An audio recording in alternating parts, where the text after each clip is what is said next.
Welcome to First Strike here on VSiN. I'm your host, Dave Ross, here from Circus Sportsbook in fabulous Las Vegas, Nevada, getting ready for UFC 294, a co-main and a main event that has been totally upset by the apple cart, but maybe we actually have a better co-main and main event. Going to get to that with Lou Finocchiaro, standing by Jordan Sherwood, Reed Kuhn, and Dan Vreeland. But before we look ahead, let's go back to what we saw right here at UFC Apex last Saturday night. And the old man just keeps on winning. Yes, Edson Barboza almost stopped in the first round by Super Sadiq Yusuff, and yet was able to flip the script and then win a unanimous decision. Goes all 5 rounds right here at Apex. So the soon-to-be Hall of Famer one day gets it done once again. And without further ado, let's bring in the aforementioned Lou Finocchiaro. You can follow him as I do on X at Gamblu, the host of the About Business podcast. And Lou, we have a trend going now with dogs in main events, and another one cashed on Saturday. I got to be honest, I thought Sadiq was going to get him out of there early, but that's sometimes the concern. When you don't get those older guys out there, they still know those old tricks, and he was able to flip it. What was your biggest takeaway from that win? I think my biggest takeaway, Dave, and thank you so much for having me on this afternoon, is the inexperience of Sadiq Yusuff. You get excited. You had to try and take him out there, I guess. I guess my biggest take is that Sadiq still has evolutions to make mentally in this game, and that's a huge thing. And while Barboza's there mentally, he's a fade for me moving forward after this. And I want to disclose I had Sadiq, but I'm not crying in my soup, nor am I upset. I got beat fair and square, but there's limited tread on Barboza. Yeah, I'm right there with you. I thought Sadiq was the right side here, 7 years the junior of junior, and yet he could not get it done. And it does show that sometimes these old dogs still have those tricks in them. That's where we go for UFC 294. And because I think we have some similar situations. I mentioned off the top, Lou, very rarely do you get a better card by replacement fighters 10 days out. But when you replace the co-main and the main event with Hall of Famers to be, right, we know now how sexy this card might look. We've got a rematch here, and this is for the strap at 155. Alexander Volkanovski, I don't know that there's a debate. I think he's the best 145er we've ever seen, going back up in weight to try to beat Islam Makhachev. Didn't get it done the first time, very close fight, and now he's got the opportunity to do it again. How do you handicap this fight in Abu Dhabi, and do you think it's similar to what we saw the first time around? Great questions. The biggest unknown is the short notice for Volkanovski. Now, I personally believe that, on his 2-week vacation, he's not out of shape too bad. So I believe that it's reasonable to expect him, especially in a move up, not going to 45, that mentally he's going to have it all there. Physically, there has to be some toll on a person not getting a full camp, fighting a person up in weight that has a full camp. Let's not forget that the first fight occurred in Australia. This one now is in Makhachev's backyard. And I think this is a tall task for Volkanovski. He's surely a man. I mean, on the behind the scenes, he and the UFC could have cooked a good money deal for him to show up for this fight. But I think with Volkanovski, it's way more than money. It's pride, it's stature, it's legacy. And yet he's stepping in here. And so now to get to the second part of your question, how's it change the fight? I have to think Volkanovski comes out more rabid, more furious, and faster. And I look at the totals now, and they're starting to populate here. 4.5, juice slightly to the over at minus $1.30. If you think this fight hits the cards again, that's even money right there, plus $1 without picking a winner. But to your point of the style of fight here, my first belief is to lean towards the under, in that Volkanovski, yes, the cardio is legendary, but really, does Makhachev want to go all 5, where it seemed like that's where Volk was starting to get the better of him the first time around? Completely agree with that, but, that's up to Volk being in shape and Makhachev not catching him, though Makhachev did startle him at least on a few occasions in that fight. Somehow or another, I agree with you, Dave, and as the props come out and as I take more toll as far as interviews and everything else on this fight, I'll be surprised if I don't find myself in some kind of inside the distance one fighter inside the distance over another, something in that form. I think it's going to be tough to go all 5 rounds, though my respect for each athlete surely knows that it can. And by the way, win by finish for either fighter to lose point there is both plus money, plus $1.50 for the favorite here in Makhachev and plus $3.50 if you like the underdog in Volk. Very quickly, before we move on from this fight, I know you watch the weigh-ins, and I love that to glean what you see there. I did hear something from Makhachev that kind of made my antenna go up, and that was, I appreciate Volk taking the fight, but I don't want to hear excuses about short notice when I beat him this time, right? Like, I almost feel like he's taking it personally that people are crediting Volk for going the distance with Makhachev the first time around. Are you sensing any of that? Like, I really want to make a statement here as the champion? Without question. I believe, and he said in interviews that he wants to put an exclamation,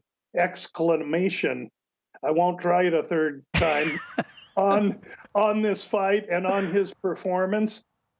Clearly, he was prepared to go in a furious situation with Charles, but now he changes focus. And I don't want to minimize that change of focus, what it does to Makhachev. He and his camp know that Volk is the bigger threat than Charles. I believe that. I think they believe that, and I believe Volk believes that. Let's go to the co-main here, because the other Hall of Famer to be is Kamaru Usman that takes this fight on 10 days' notice. And again, with all due respect to George St. Pierre, you can make a strong case that Kamaru's the best 170er we've ever seen, right? And now he goes up to 185 to take on the monster that is Chimaev. And you look back at Chimaev's rise, it kind of happened during the COVID period, 2020, 2021, where he was fighting over in Abu Dhabi, and it felt like every fight card. And now we haven't seen him in a while here. Kamaru is 7 years older than Khamzat here. What do you make of Chimaev now in this 3-round fight, and what would be the pathways to victory here for either man? Boy, this one is really going to be interesting because of the 3 rounds. Also, Usman's never competed at 85. Now, Right. He probably trains every day at 87 or 90, but to fight at 85, on the one hand, gives him relief. He doesn't have to fight the cut up with a short notice fight. On the other hand, it's going to be unfamiliar territory with him, coupled with the fact that it's short notice. And again, a professional like Usman's never too far from in shape, but he didn't have a full camp. And so we have to weigh that. We have to weigh the increase in weight. And then you want to look at the Chimaev side. Well, his last fight was 170 against Kevin Holland that couldn't spell wrestling, gave him no real effort against. But in the Gil Burns fight, he did slow. Now, that was 170. That could have been part of the cut. We don't know. The one thing we do know, he's been off a year, just over a year, and that is because he's been training to put that poundage, that weight on, to get up to 185 soundly and wisely. So I expect Chimaev to be 110% when the bell rings on Saturday, and I think Usman's going to be a little less than that. And I'm fascinated to see how the wrestling in this fight goes, because Usman's still going to have takedown defense and capable wrestling. And we've seen the total rounds prop right now populate just to the under right now, 2.5, Lou, at minus $1.55. If you think this gets over 2.5 rounds, you get plus money at plus $1.25. And look at this. The fight just to hit the judges' scorecards without picking a winner is plus $1.50. So certainly they're figuring that we're looking at it here, that we're anticipating this gets done earlier in Abu Dhabi. What's your early lean on this fight prop? Dave, I'm figuring that they got it figured wrong. Ooh. I don't see a finish in this fight. When was Usman ever finished outside the head kick? His second fight in the UFC, right, 10 years ago by sub. I can't think this thing is anything via a decision. Chimaev's not. I don't see Chimaev finishing Usman. And I don't know that Usman can finish Chimaev in this situation when he's taken this much time to prepare for this fight, even though the opponent has changed. Love it. So plus $1.50 if you think this fight has a propensity possibly to hit the scorecards. Let's see if that number changes before we get to Abu Dhabi on Saturday. Magomed Ankalaev is in there against Johnny Walker. Johnny Walker is such a peculiar fighter, I'd put it that way, every time he steps in the octagon at 205. What do you make of Johnny? Almost a 3-1 betting underdog here in this spot. Dave, with Johnny, you can just put the period behind peculiar because it covers him from soup to nuts, for crying out loud. But he's unafraid, and he's big, and he's long, and he's strong, and lightning in a bottle is his modus operandi. I mean, that's what he's going to try and do, is find a way to touch Ankalaev as Ankalaev presses forward. Will he be able to do that? Boy, you look at this card and you search for dogs, and I think I see a couple of deep ones. Could Johnny Walker be one? Yes, he has the puncher's chance. But boy, I think Ankalaev is focused. I think he's too well-rounded.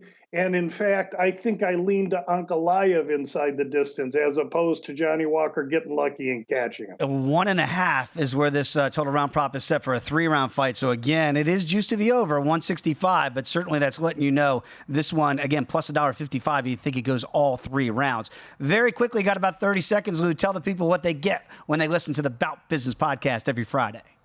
Bout Business podcast releases 4 to 5 UFC releases each UFC fight card. We're running at 25 units of profit, and we sure appreciate those that tune in. And Dave, thanks so much for mentioning it. Lou, you're the best. Appreciate you as always, my friend. Give him a follow on X at GamLou. He gives you some of those releases as the week goes on. When we come back, we're going to Chicago to catch up with Jordan Sherwood next here on First Strike.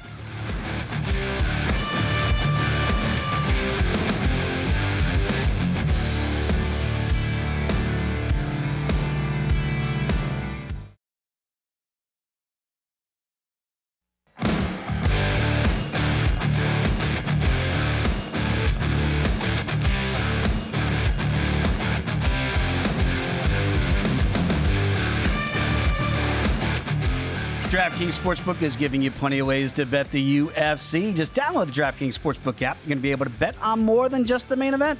DraftKings has great odds on fight lines, total rounds, and features for all MMA events. Eligibility restrictions do apply. See DraftKings.com/sportsbook for all the terms and conditions. We now go out to the great city of Chicago to catch up with our guy, Jordan Sherwood. You can follow him on X at Wood on ESPN 1000. We won't talk about the Bears this week. Oh, because we're not going to talk about the Bears, what do you have over your – is that the goat over your shoulder? Yeah, appropriate timing with the NBA season getting set to start. And we're talking about potentially some of the greatest of all time on this upcoming card. Mm-hmm. So I thought I'd change up the theme a little bit. A lot of losing with the Bears in the background. Let's get some winning going with the Bulls in the background. Where's your LeBron jersey? Oh! Don't even start there. Don't even start. I'm not one of those guys. I just threw it out there just for, S and giggles. All right, Jordan, let's get to this card. You mentioned GOATs possibilities. Let's go to the co-main here because, again, with all due respect to George St. Pierre, you can make a strong case that Kamaru Usman is the greatest 170-pounder of all time. I don't know what Chimaev's going to be because he's not a 170er anymore. Now he's a 185er. So this is his new weight class at middleweight. Obviously, non-title bout here. Do you see a pathway for Kamaru to get this done? We know the knees are kind of shoddy these days with the wrestling. Is this going to be a striker's paradise? I'm not sure what to expect. I mean, look, we've got a bananas card for UFC 294, just what to expect. And I hate it because I'm a big Kamaru Usman fan, cashed a lot of his tickets. And I do believe you can argue that he could be one of the greatest, if not the greatest welterweight of all time, and certainly was in consideration for pound until, he had the back-to-back losses to Leon Edwards. But that's my utmost concern. I don't think we're talking about the same Kamaru Usman that was, running through the welterweight division. I think that age has finally caught up with Kamaru Usman. These wars with Colby Covington and Gilbert Burns and, Tyron Woodley, whatever, they have finally caught up to him. And now he's going up in weight, short notice against a guy that is steamrolling everybody. And look, I know that, both guys were not prepared for one another, and I'm quite certain of the belief that Usman is always preparing himself. But this is a new weight class. This is going overseas, and now it's a title eliminator fight.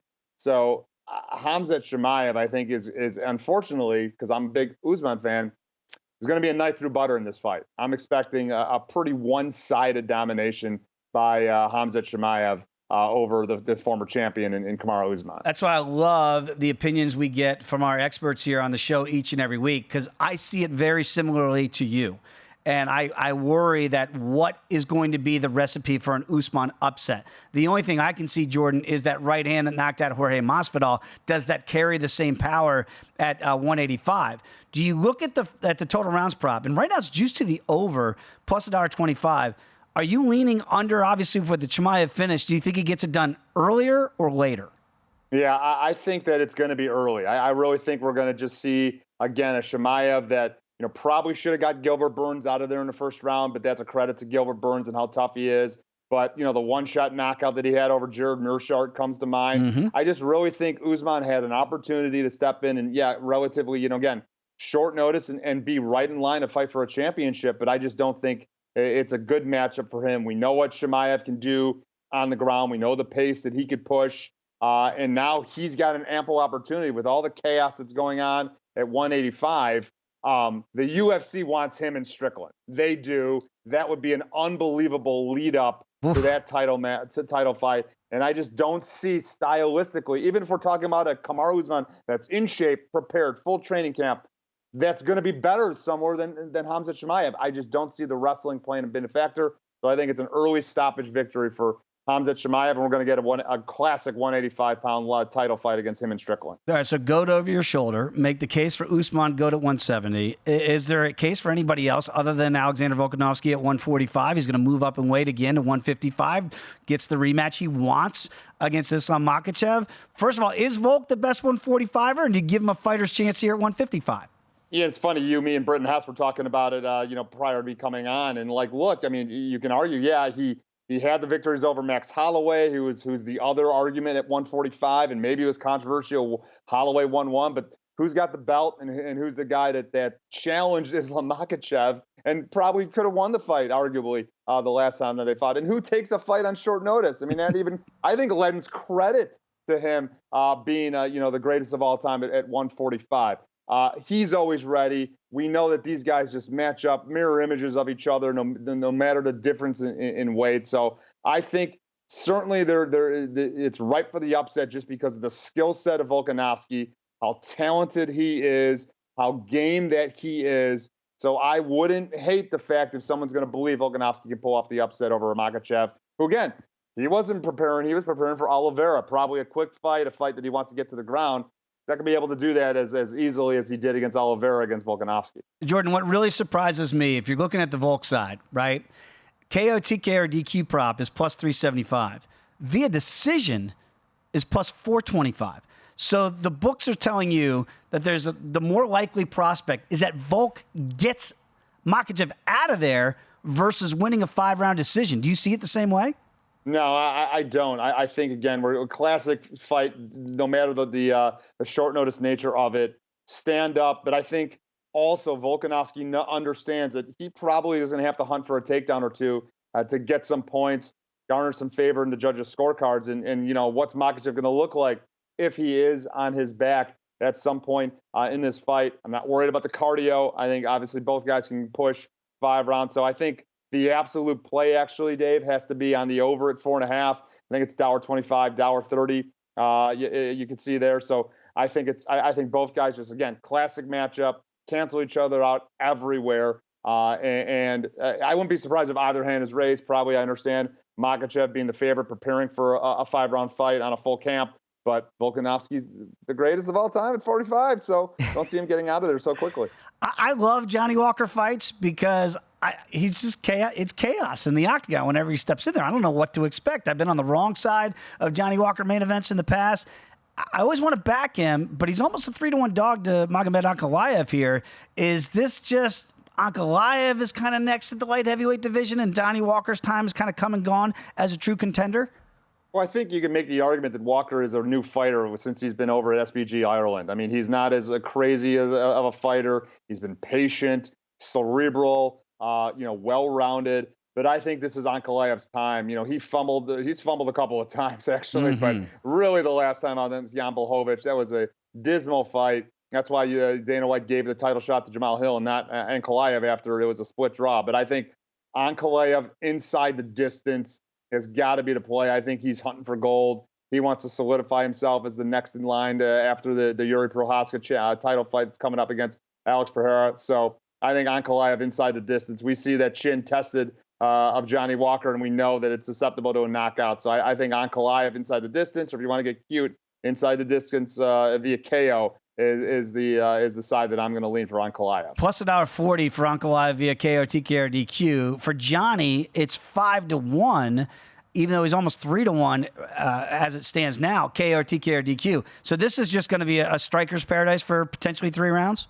I think so. I mean, maybe I could see Ankalaev getting a takedown and then hitting some ground and pound. But I think, stand-up fight for sure. Johnny Walker tries to do something unorthodox, gets caught with an overhand right, and his lights go out. Let's talk about a dog that you like on this card, and a rather sizable dog, and it's not Johnny Walker, but you're looking at Mike Breeden. What do you like about Mike right now? About plus or 250 I'm seeing here in the marketplace. Yeah, look, I mean, it's just weird. I liked him in the way that he's lost. I mean, look, he's got 3 losses in the UFC. I think he took his first fight on short notice. Didn't look, got a extent on the Dana White Contender Series.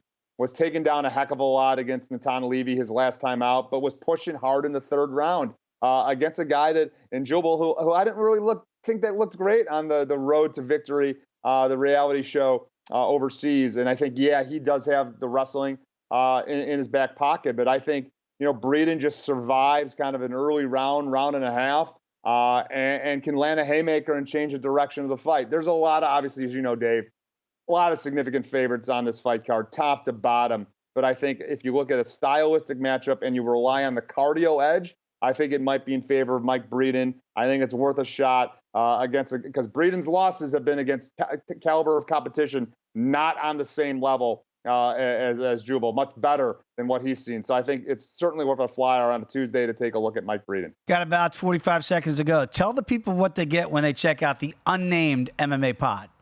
Yeah, it's fight breakdowns like this. We'll dive into the entire fight card with me and Adam Abdallah on ESPN Chicago and the ESPN Chicago app. We'll give you paths to victory, try and find a sprinkle or two to add some value to the plays, and always some great content talking about the best and wherever the Bears logo is, the worst as well on ESPN Chicago.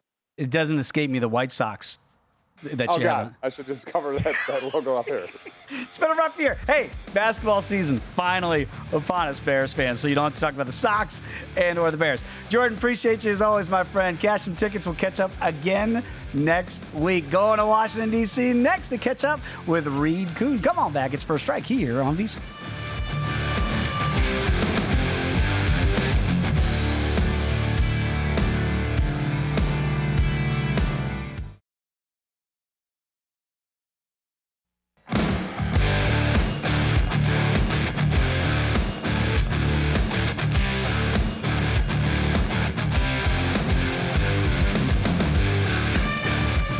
Start your morning with VSiN Daily Morning Bets. Josh Applebaum gives you every piece of info you need to be ready for betting today's biggest games in just 15 minutes. He's going to discuss line movement, injuries, and what you need to be looking at before you place those wagers.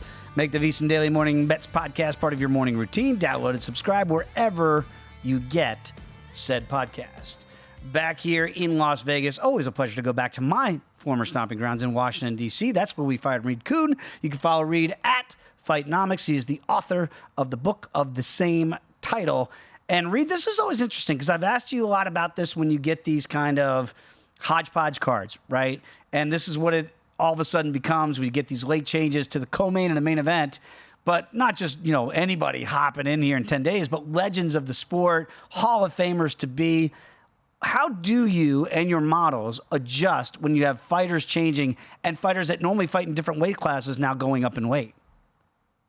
Yeah, the simple answer is that we don't account for that in the models. We don't look at turnaround time and we don't look at weight class changes. Now, personally, I will do a little bit of an after effect on that, taking into account the weight class change.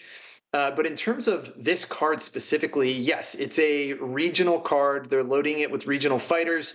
And on my Twitter, I actually have a breakdown of what the win probabilities are based on the betting lines. This is an unusually chalky card, and that may be because the matchmakers were being a little more favorable to the local fighters.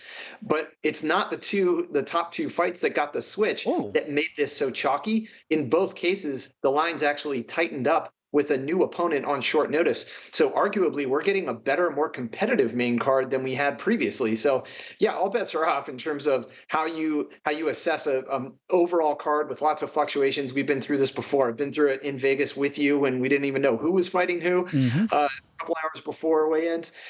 So yeah, you roll with the punches, but you put your faith in the models. We've tested these over the years. I think we're okay. We're ready to go. Ready to rumble. Well, let's talk about that main event because, again, you've got so much data, certainly on Volk at 145. But then you've got Makhachev now, and we'll find out what his career looks like years down the line if he's really the guy here at 55 for the duration. But you also, the models have their first fight together at 55. Does the data then just get drawn from that, or do you also take into account what each guy has done with different opponents for Volk at 45 and Makhachev at 55? Yeah, absolutely. The models do include the most recent performances, and that's including 5 full rounds with these two guys going at it. So in some ways, it's a little bit more accurate than having to take blind featherweight and a lightweight and trying to compare them. Now, again, I do a little bit of discounting because the first time around, the models were technically telling us to take a small stab on Volkanovski at such steep odds. That was a pure value play. We still believed Makhachev would win, but Volkanovski may have had the value, and he certainly came close. He made it a much more competitive contest than the betting line at least gave him credit for. And this time around, we're seeing that respect in the market. He's less of an underdog than he was the first time, and that's leading me to where I am now, which is this is probably a pass for me. You combine Volkanovski having greater confidence with his hands, knowing that he can hurt Makhachev, and Makhachev normally has very good defense, but he was getting hit, and he was getting hit hard. And so I think both men are going to have to learn from that experience. The odds are admittedly tighter. Again, this feels like somewhat of a pass for me because while probabilistically I believe Makhachev wins, I don't see a lot of value in his line. And so I probably will go either props or single game parlays if I'm really getting clever. Let's talk about, because of the data that has been compiled from the first time around. By the way, we showed the tail of the tape. These are your numbers, Reed, which I just always blows my mind to see those. And it looked like the majority of the checks here at Fightnomics are going to the Makhachev side, even though a lot of people think, some people believe that Volk actually won the first fight. Is there finishing potential this time around? Are the models leading you anywhere there? Because right now, with these round props populated, right now it's juiced a little bit to the over here, and there's a little bit of plus money to be had if you think it does get finished before 4.5 rounds. Yeah, well, a note on those metrics, the check marks are just which number is higher. And if you look closely, they're very, very similar. There's only small edges in striking for Makhachev compared to Volkanovski. An accuracy difference of 1%, a knockdown rate difference of 0.1%. So they are very similar in profile. And on a per strike basis, Makhachev does not get hit much. But when he does, he has now been dropped twice at a rate that is actually more extreme than normal. So arguably, he might have the worst chin between them. So to your point, if you're trying to game when this fight ends or the finishing potential, it's either Volkanovski early with strikes or it's Makhachev late with a submission because, admittedly, Volkanovski is coming off short notice. He didn't have a full training camp. He thought he was going to fight in January. I mean, he has shown great cardio, but he's human. Right. He might fade in the 4th and 5th round this time around, especially if it's a wrestling match.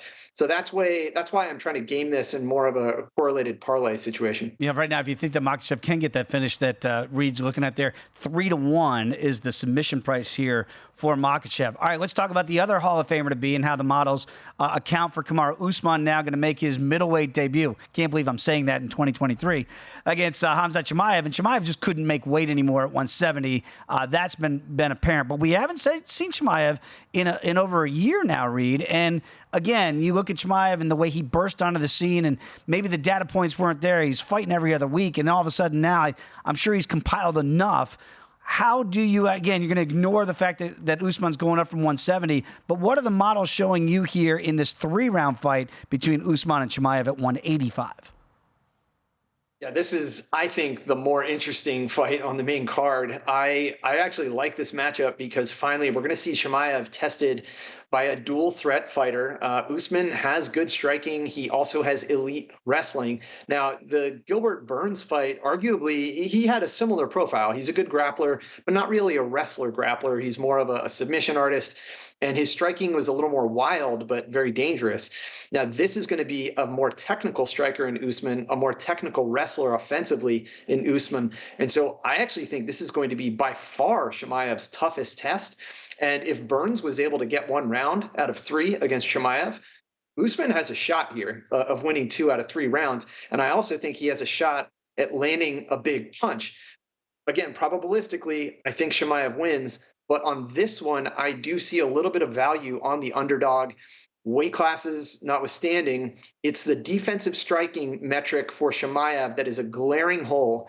If he's going to let himself get hit, Usman is the kind of guy that will make you pay dearly for that. And so that's why I do think there is a path to victory, either through wrestling 2 out of 3 rounds or landing a big haymaker that puts Chimaev down. It'll be something we've never seen before, Chimaev actually in trouble. But it is a possibility here, and don't discount a former champ who's still in great shape. Yeah, and again, ask Jorge Masvidal, who had never been knocked out at 170, right? And then we saw what Kamaru Usman did with that picture-perfect right hand and one of the best knockouts we've ever seen in MMA. So I want to go to some other fights that the model is showing that maybe you're finding some value here on a Tuesday. Tim Elliott is a massive underdog against Muhammad Makhachev here. What are the models showing you here? Because you mentioned that maybe it's not on the co-main and the main event. Is this one of those chalky ones at 455? Is that too big a price tag? Maybe. This is one where I do think, if anything, I might do like a micro bet on Tim Elliott. The guy is a scrappy veteran. When you watch him fight, he came out of nowhere and went 5 rounds with the invincible Demetrius Johnson that blew everybody's minds. And so he's the type of guy who does not care if he is an underdog. He is going to go nuts. And Makhachev, yes, he has admittedly great metrics, but they line up sort of similarly to Elliott's strengths. And given how wily he is in scrambles, I think that plays favorably. In a 3-rounder, who's to say who's going to get the better of the wrestling? But a small play on Elliott might happen come Friday. I'm going to see where this line goes. But the betting line is very extreme to count him out completely. Of all the chalky plays, there are some deserved favorites here. Makhachev's price is getting a little too high for comfort. Victor Henry is a huge underdog to Javid Basharat. Basharat right now, minus 550. Is that one of those favorites that you're looking at? Because some people are going to get scared away from a huge number like that. If anything, is that a parlay builder, or is the price tag out of range already? Yeah, that's one where the stats back up the betting line. Clearly, it is lopsided all the way down the uber tail of the tape. So I'll be backing him. It's a huge price to pay, but yeah, if you're looking for parlay anchors, that's one of your guys right there on a chalky card where you're probably going to get a few other heavy favorites to combine that with. One other in about 45 seconds, Reed. Johnny Walker. I love to bet Johnny Walker, but he's plus 285. Ankalaev here, minus 360. Is this one of those that you're alluding to where maybe Ankalaev should be a bigger favorite? Yeah, I think I'm backing Ankalaev here. No disrespect to Johnny Walker. He's the reason why I have certain bottles on my shelf. But listen, his chin is a liability, and Ankalaev does like to fight at long range. He likes to use kicks. And then on the ground, he's much more of a wrestler than a submission guy. And Johnny Walker lets himself get taken down. He lets himself get controlled. So whether Ankalaev is wrestling his way to victory or exploits the chin, I do see multiple paths to victory here. That's why I think the juice here is probably deserved. Follow all of our guests, but you better follow Reed at Fightnomics. He gives out great data points as the week goes on. Reed, enjoy the fight card over in Abu Dhabi. We'll catch up again next week. But when we come back, Dan Vreeland joins us from Boston. Come on back for a strike here on VSiN.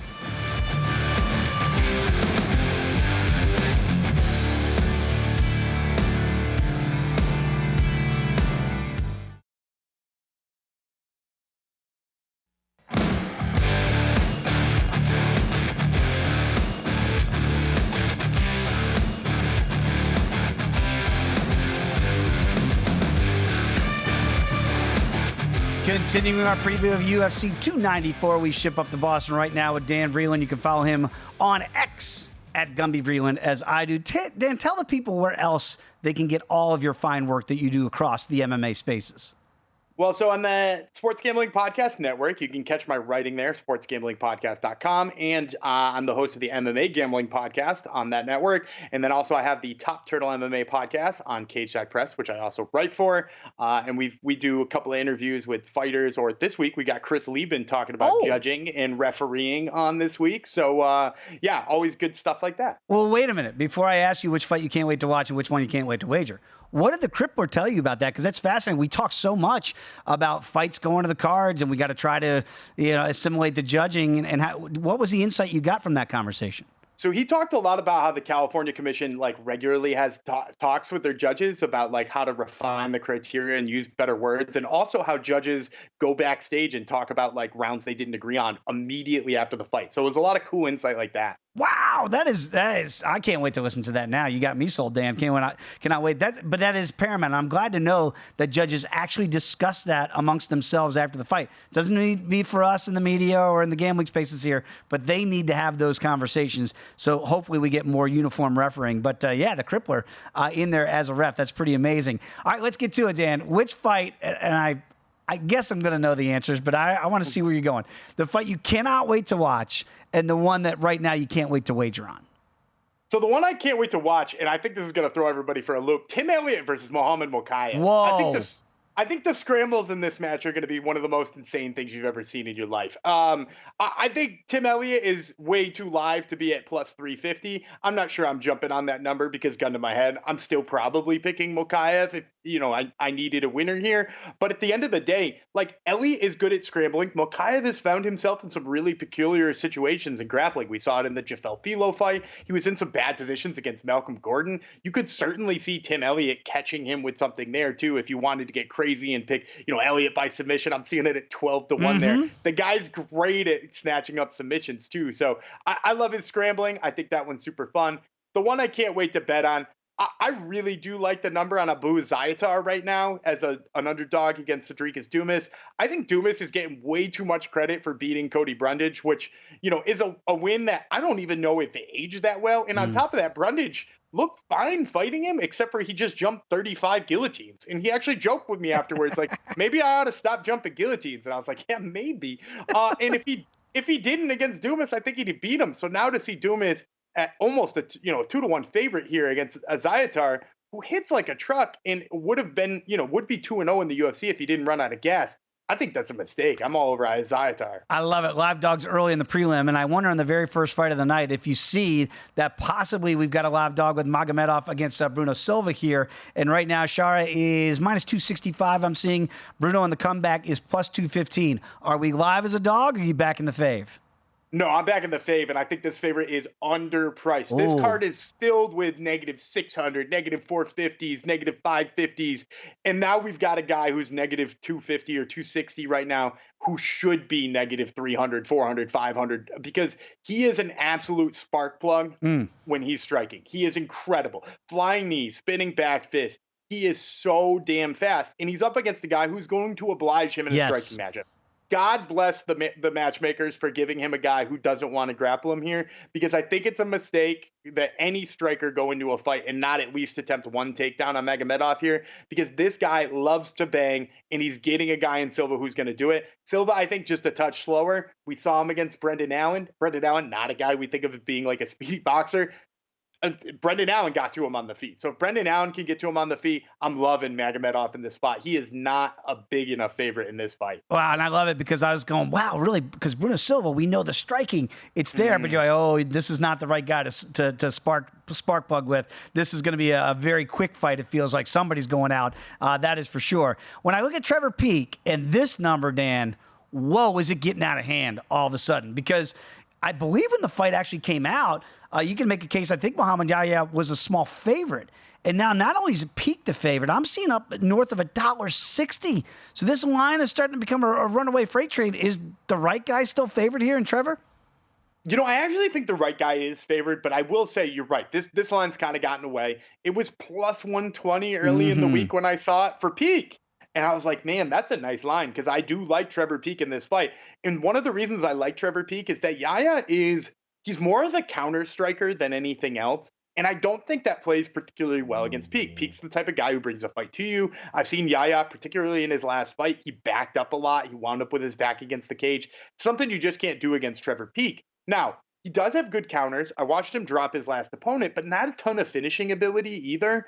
So if you're not out there finishing guys on the regional scene, I got some bad news for you when you're fighting Trevor Peak, because that dude's head's made of concrete. So, and in his last fight, late in the fight, he looked tired. You don't want to be tired against Trevor Peak, because that guy's got the same amount of gas in round 3 than he does in round 1. So I really like Trevor Peak in this spot, because I think his gas tank will hold up and he will eventually take over the fight. And also, I just think he'll be moving forward the whole time. But as you said, inching towards negative 160, I'd start to want to be off of that price. Yeah, I'm with you. To me, it was the best fight from a price standpoint earlier in the week, and it's starting to get to the point where it's getting out of hand. I think 160 is about my limit too, but I'm with you. I think Trevor Peak is the right side here. I want to get to the main event here, and I wonder if you're like me and you read into what some of these fighters say.